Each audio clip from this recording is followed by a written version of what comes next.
Good morning students. આજે આપણે ધોરણ 10 વિષય અંગ્રેજીમાં બ્રેકઅપ યુનિટ નંબર 8 ક્યુટી તેનો અભ્યાસ કરીશું. Page number 36. QT1, known as QT, was different. The Earthman put his hand on QT's shoulder. The matter was cold and hard to touch. QT1 કે જેને ક્યુટી તરીકે ઓળખવામાં આવે છે તે ખૂબ જ અલગ છે. એક અર્થમેન તેના ખભા પર હાથ મૂકે છે. જે ધાતુનો બનેલો હોય છે એ ધાતુ ખૂબ જ ઠંડી અને સખત હોય છે. Cutie, he said, I will explain something to you. You are the first robot who had asked who am I. I hope your special intelligence will help you to understand. Cutie ને એ વ્યક્તિ કહે છે કે સમજાવો તને કંઈક સમજાવવું છે. તો એવો પહેલો રોબોટ છે જેણે મને પ્રશ્ન પૂછ્યો છે કે હું કોણ છું, અને મને આશા છે કે તારી જે તેજસ્વીતા છે તેના કારણે હું જે કંઈ તને સમજાવીશ તે તું સમજી શકીશ. The Earthman opened a square window looking into space. The strong clear glass showed deep black space studded with stars. અર્થમેન છે એ બારી ચોરસ બારી ઓપન કરીને તેમાં તેને અવકાશ બતાવે છે. ખૂબ જ સ્ટ્રોંગ ક્લિયર ગ્લાસ અને એક કાળા કલરનું આખું જે અવકાશ છે કે જેમાં તારાઓ રહેલા હોય છે. What do you think it is? Asked the Earthman. Exactly what it looks, replied QT. A black material just came to the glass and there are a lot of bright blinking dots. Earthman પૂછે છે કે તને શું લાગે છે આ શું છે?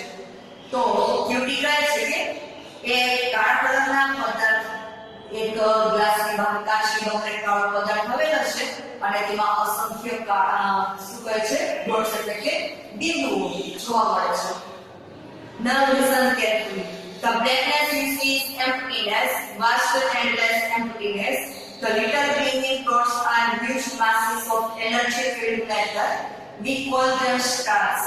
Some of them are millions of kilometers in diameter. This space station where we are now is 1 kilometer in diameter. The dots seem tiny because they are so far off. Some of these dots are not stars, but they are planets, worlds that human beings live on. The one you see in the bottom right hand corner of the window is our planet, good old Earth. More than 6 billion human beings live there.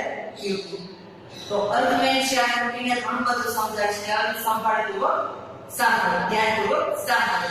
તને છે આ ખાલી અવકાશ દેખાય છે કાળું, બરાબર? એ કાળું કઈ બીજો કઈ પદાર્થ નહીં પણ એક અવકાશ આવેલું છે. અસંખ્ય કે અનંત અમાર અવકાશ અને કાળા જે તને ટમટમતા બિંદુઓ દેખાય છે તે બિંદુઓ નથી પણ પદાર્થથી બનેલા તારાઓ છે અને એ લાખોના કિલોમીટરના વ્યાસમાં ફેલાયેલા છે. ડાયામીટર એટલે કે વ્યાસ. અને અત્યારે પણ તે 1 કિલોમીટરના અંતરમાં આપણે જોવા મળે છે.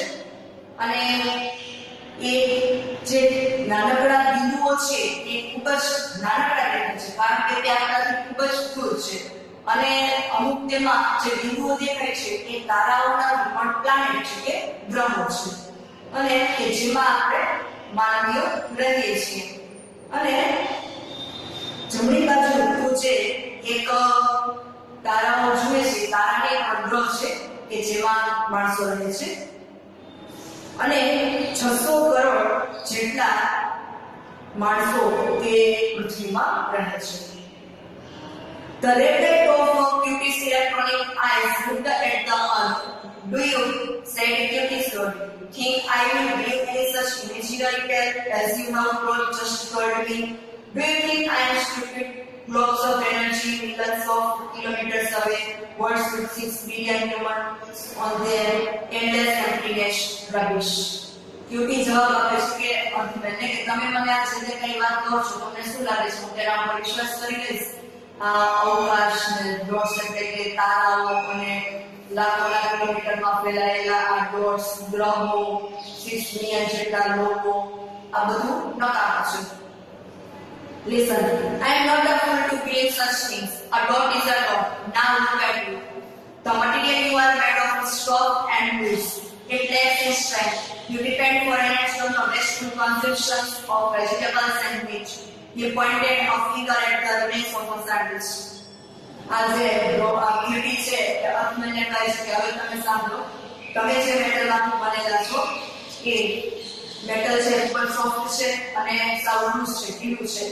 ડોટ એટલે ડોટ એ તારાઓ નથી.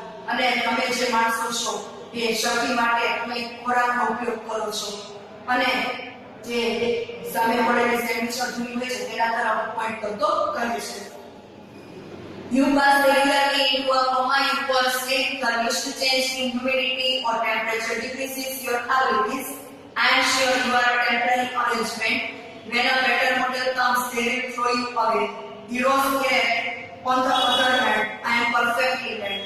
I absorb energy directly and I use it without wastage.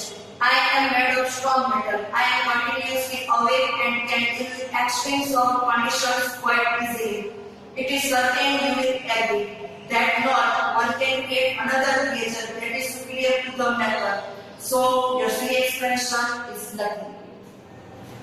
The cutie કહે છે કે તમે દરરોજ કોમામાં જાઓ છો જ્યારે ઊંઘ કરો છો ત્યારે અને વાતાવરણની અસર તમારા ઉપર જોવા મળે છે. તરત જ ઊભો થાય છે અને કહે છે કે હું એકદમ ખૂબ જ ચોક્કસ રીતે બનેલો છું અને હું તરત ડાયરેક્ટ એનર્જીને એબ્સોર્બ કરું છું અને સમયનો પણ નષ્ટ કરતો નથી. હું ખૂબ જ મજબૂત ધાતુમાંથી બનેલો છું. કન્ટિન્યુઅસ ચાલી શકું છું. કોઈ પણ પરિસ્થિતિ આવે તો તેનો સામનો પણ કરી શકું છું અને હું એ તો માની જ ન શકું કે કોઈ પોતાનાથી વધારે શક્તિશાળી વસ્તુનું નિર્માણ કરી શકે. તો તમે જે કંઈ મને સમજાવ્યું છે તે નથી, એટલે કે નિરર્થક છે, નકામું છે. તો સ્ટુડન્ટ્સ આજે આપણે યુનિટ નંબર 8 ક્યુટીનો અભ્યાસ કર્યો. તેના આધારિત જે કંઈ સ્વદેહ પોથીમાં એક્સરસાઇઝ હોય તે તમે કમ્પ્લીટ કરવાની છે.